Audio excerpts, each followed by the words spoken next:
أينما كنا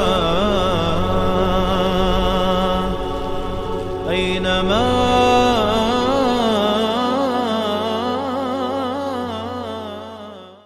الحمد لله رب العالمين، والصلاة والسلام على رسول الله محمد وعلى آله و اصحابه اجمعین. خوش آمدید به درسی هفتم کتاب مختصری قدوری. علامه قدوری رحمه الله می‌فرماید و سؤر الآدمی و ما یؤکل لحمه طاهر. از اینجا به بعد احکامی پس خورده و پس نوشیده انسانها و حیوانات ذکر میکنه. برابر است که حیواناتی مأکول لحم بوده باشه یا حیواناتی غیر مأکول لحم، یعنی گوشتشان قابل استفاده نباشه، حرام باشه. ابتدا شروع میکنه از انسان و سؤر الآدمی و پس خورده و پس نوشیده. سؤر گفته میشه پس خورده یا پس نوشیده، هر دوشه گفته میشه سؤر. الآدمی مراد اینجا از آدمی انسان است، یعنی پس خورده و پس نوشیده انسان برابر است که این انسان مرد باشه یا زن، خرد باشه یا بزرگ، کافر باشد یا مسلمان، یا آزاد باشه یا غلام، همه انسانها را شامل میشه. و حتی زنی که حائض بوده باشه یا در حالت نفاس باشه یا انسانی که جنوب بوده باشه، تمامی از اینها را شامل میشه. حدیث در صحیح مسلم از عایشه رضی الله عنها میاد که کنت اشرب و انا حائض، ما می نوشیدم، آب بود یا شیر، و ما در حالتی حیض بودم.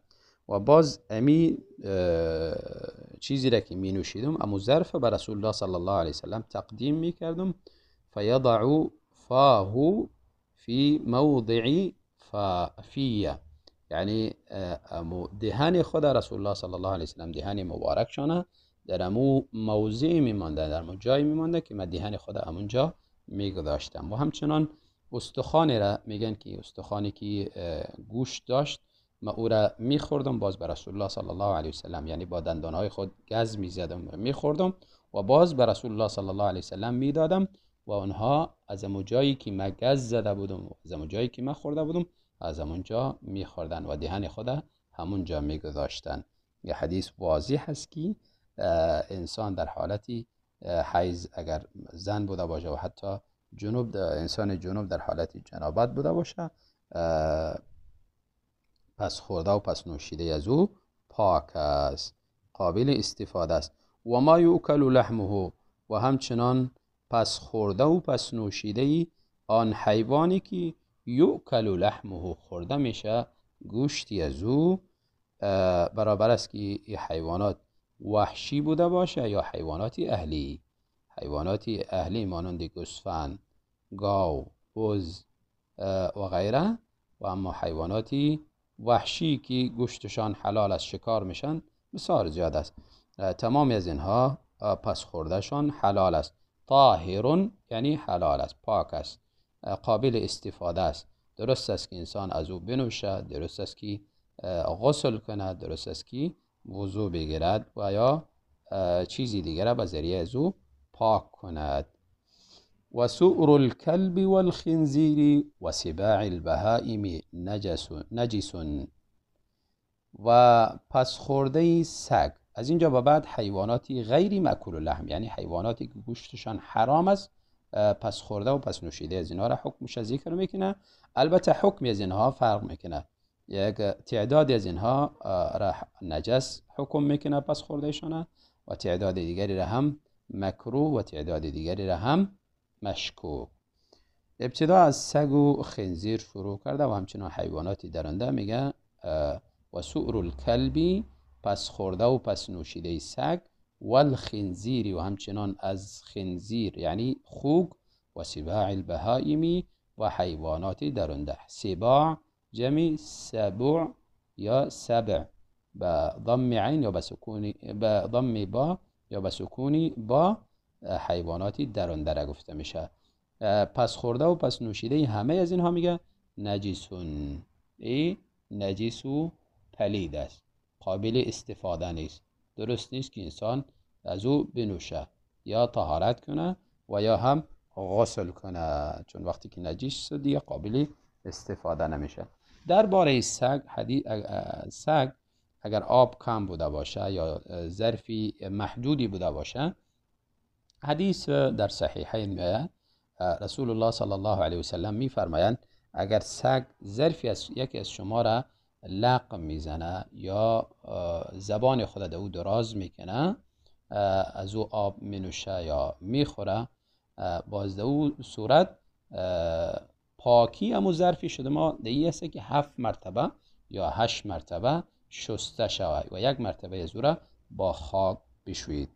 بس حدیث دلالت به این داره که نجاست سگ نجاستی غلیظ است، بسیار سخت است. به او خاطر رسول الله صلی الله علیه وسلم اینقدر تأکید کردن به پاکی از او، شستنی از او ظرف. و همچنان خنزیر به اجماع اهل علم نجاست عینی داره و نجاستش غلیظ است.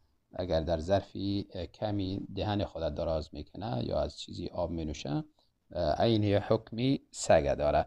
و سباع بهایم، در این باره کدام حدیث خاصی که اگر آبی کم استفاده کنن نیامده. البته بعضی علما ایره حمل میکنن به سگ و خنزیر. و البته علمای شوافی مخالفن، اینها پس خورده و پس نوشیده حیواناتی درنده را طاهر میدانند، برابر است که آب کم باشه یا زیاد باشه. درباره از این که زیاد بوده باشه فکر نکنم کسی مخالف باشه، حتی علمای حنفی هم، چون حدیث در این باره میآید که رسول الله صلی الله علیه وسلم درباره آبی که در صحرا قرار داره، قولهای آب یا حوضهای آبی که در صحراها و دشت هاست، حیواناتی مفترس یعنی درنده و همچنان سگها بالای از او وارد میشن، از او استفاده میکنن، مینوشن. از حکمی از او پرسیدن که آیا قابل استفاده است یا نیست. رسول الله صلی الله علیه وسلم در جواب فرمودن آنها آنچه که میخورن یا مینوشن به شکم خود میگیرن و میروند، و آنچه که باقی میمانه فهو لنا شراب و طهور، او برای ما نوشیدنی است و همچنان پاک است. یعنی پاک است که بنوشیم، پاک است که وضو بگیریم یا غسل کنیم. پس اگر آب زیاد بوده باشه باز حکمی آبی کم نداره، از او آب درست است که انسان استفاده کنه، باز نجیس نمی باشه. و سؤر الهرة و الدجاجة المخلات و سباع الطير و ما يسكن البيوت مثل الحية والفأرة مکروه. میگه پس خورده یا پس نوشیده هره پیشکه میگه یا گربه بعضیا میگن، و الدجاجة المخلات و همچنان مرغی که کثافات یا پلیدی انسانها و غیر پلیدی های دیگر میخورد. المخلا اما مرغی که چتلی را میخورد، کثافت را میخورد، پلیدی را میخورد.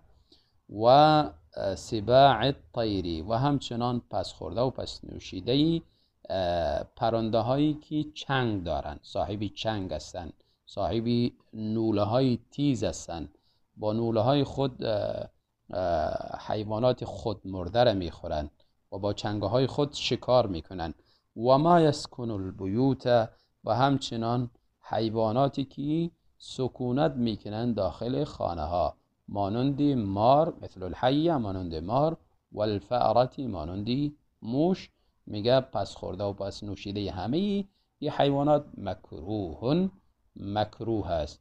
البته مکروه گاهی مکروه تحریمی می باشه و گاهی مکروه تنزیهی. مکروه تحریمی به حرام نزدیک است، یعنی از او باید اجتناب شود، و مکروه تنزیهی به حلال نزدیک است، یعنی اولا امیست که از این استفاده نشود در وجودی آبی پاک دیگری. اما اگر او آب وجود نداشت باز جایز است که استفاده شود. مکروه تنزیهی حکمش امی است. البته درباره اینها علمای احناف هم اختلاف دارن.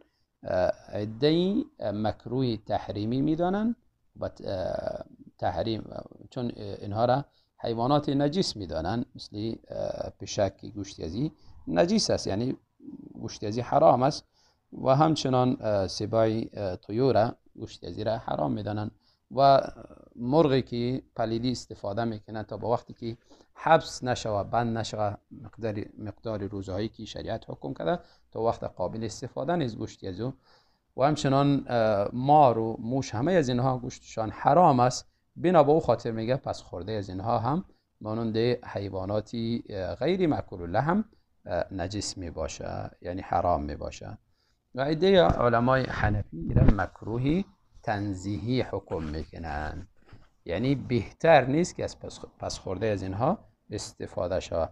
مسئله پیشک ایرا پس خوردهش مکروه حکم کردن البته درست نیست، اگرچند در اصل مسئله اختلاف است میان حتی صحابه. عبدالله بن عمر درست نمیدانست که از پس خورده پیشک وضو گرفته شود، اما ابن عباس رضی الله عنهما درست میدانست. و حدیث در این باره از ابو قتاده رضی الله عنه میآید که برش آبی وضو گرفته شد و آبی وضوی خود به پیشکی که دانسته میشد که تشنه است به او پیشک پیش کرد، به او پیشک از او آب نوشید، از او آبی وضو. و زنکی که آبی وضو را آماده کرده بود کاری ابو قتاده را دید، تعجب کرد.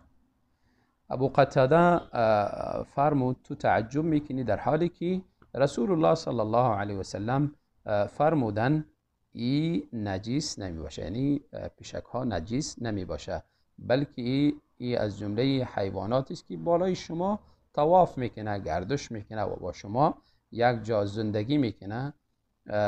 پس از این حدیث استفاده برده میشه که درست است که گوشتی پیشک حرام است، اما بنا به علت یزی که پیشک همیشه با انسانها در یک جا زندگی میکنه و خودداری از پس خورده از او، پس نوشیده از او خیلی سخت است. بنا به او رسول الله صلی الله علیه وسلم پس خورده از را حرام حکم نکرد یا نجیس حکم نکردن. و ابو قتاده رضی الله عنه هم عملی نشان دادن که رسول الله صلی الله علیه وسلم بالای پس خورده ازی اشکال نداشتن و ایرا نجیس حکم نمی کردن تا اینکه دیگر صحابه ایرا بدانن.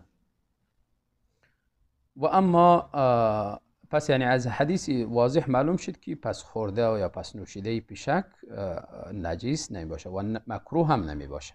مکروه تحریمی یا تنزیهیش کدامش مکروه نمی باشه. البته کسی اگر دلش نمی کشه البته نباید نجیس یا مکروه حکم کند. و اما مکروه اینجا که علامه قدوری حکم کرده بنا بر روایتی که از ابن عمر رضی الله عنه نقل شده که جایز نمیدانست که به پس خورده پیشک البته وضو کرده شود، شاید که برش حدیث نرسیده باشه، حدیث ابو قتاده.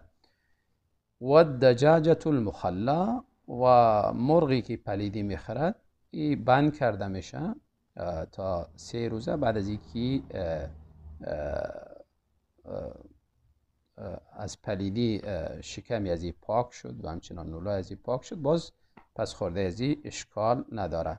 و اما پرنده هایی که صاحب چنگ هستن و نوله های تیز که مرداری میخورن از این بهتر است انسان خودداری کنه از پس خورده و پس نوشیده از اینها.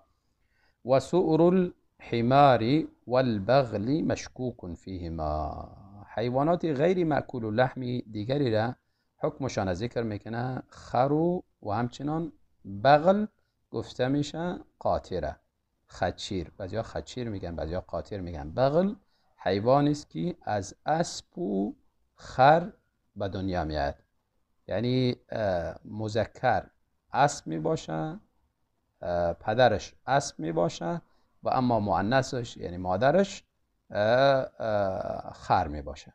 از خر به دنیا می آید.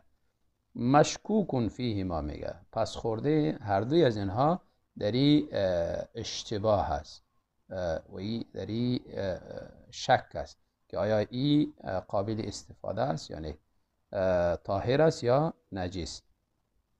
چون از صحابه کرام اختلاف نقل شدن. عبدالله بن عمر درست نمیدانست که از پس خورده خر وضو کرده شود و همچنان در مقابل ابن عباس رضی الله عنهما جایز میدانست، درست میدانست که از پس خورده از اینها یا پس نوشیده از اینها گرفته شود. اما درباره گوشت خر در ابتدا حلال بود و بعد از او در غزوه خیبر حرام حکم شد و احادیث بیشمار از صحابه کرام میگن ما در دکه ها گوشتی خر داشتیم و همچنان در بعضی روایات گوشتی بغال یعنی خچیر هم در دکه ها آماده بود و او را پخته بودیم.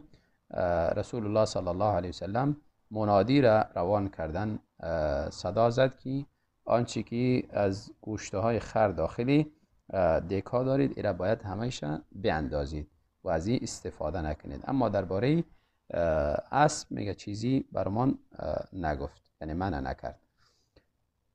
و در این حدیث لفظ بغال در احادیث صحیح سنن ابی داود لفظ بغال هم آمده و اونجا حرمت بغال از نس دانسته میشه. بعضیا قیاس به خر میکنن چون میگن اصلش مادرش خر است به او خاطر این هم حرام است، در حالی که حدیث در این باره واضح میه حاجتی به قیاس اصلش نیست.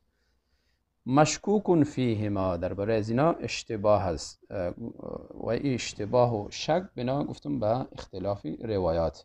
فإن لم یجد غیرهما اگر نیافت غیر از سوری از بغال و حمیر، یعنی غیر از پس خورده و پس نوشیده خر و خچیر، توضأ بهما پس وضو میگیرد به پس خورده یا پس نوشیده همی خر و قاطیر یا خچیر. و تیمم و همچنان همراه از که وضو میگیرد تیمم هم میکند. و به ایهما بدأ جازه و به هر یکی اگر ابتدا شروع کنه برش جایز است. یعنی به این معنا که اگر تیمم اول بزند و بعد از او وضو بگیرد با آبی پس خورده خر و قاطر، یا اینکه اول وضو بگیرد و بعد از او تیمم بزند. البته این یک مسئله اجتهادی علامه قدوری است. وقتی که انسان مشکوک حکم میکنه باز در این صورت بهتر است که از این آب استفاده نکنه و تیمم بزند. و اما آنچه که از صحابه کرام و از زندگی از اونها و از رسول الله صلی الله علیه و زندگیشان نقل است، خر هم مانندی خر و خچیر هر دو مانندی پشک در اصل حرام است، گوشتش حرام است، لکن چون با انسانها همیشه زندگی میکرد و احتراز و خودداری از پس خورده از او سخت بود، بنا به خاطر رسول الله صلی الله علیه وسلم پس خورده از او را نجس حکم نکردند. و همچنان زندگی رسول الله صلی الله علیه وسلم و صحابه کرام همیشه با خر و خچیر و با اینها بودن و حیوانی که برای رکوب یعنی سواریشان استفاده میکردن همین خر بود که یعنی احتراز و خودداری از پس خورده ازی خیلی سخت بود. و باز خر نسبت به پشک حیوانی پاکتر است، غالبا پلیدی را نمیخورد، علف پاکیزه را میخوره و از چیزهای پلید غالبا خودداری میکنه. اما پشک یعنی مانندی خر به چیز نمی باشه، یعنی به چیز مقایسه نمیشه. پشک یعنی غالبا چتلی ها را میخورد. پس بنا به عذری که یعنی سخت است انسان از پس خورده و پس نوشیده خر و قاطر احتراز و خودداری کنه، بنا به اشکال نداره که از پس خورده ازی انسان وضو بگیرد یا اینکه پس خورده ازی را بنوشد یا غسل کند. و چیزی صریح رسول الله صلی الله علیه وسلم در این باب بیان نکردن، با وجودی که زندگیشان همیشه با مرکبی همچو خرو و قاطیر بوده که از اینها استفاده می بردن. پس وقتی که چیزی صریح نبوده باشه و در این باره سکوت آمده باشه، ایره حمل کرده میشه به پس خورده پیشک و همچنان حیواناتی مانند پیشک، یعنی به جنس پیشک است، به اینا حمل کرده میشه که در خانه همیش با انسان ها زندگی میکنه و از اینها خودداری سخت می باشه. والله اعلم و صلی الله وسلم علی نبینا محمد والحمد لله رب العالمین.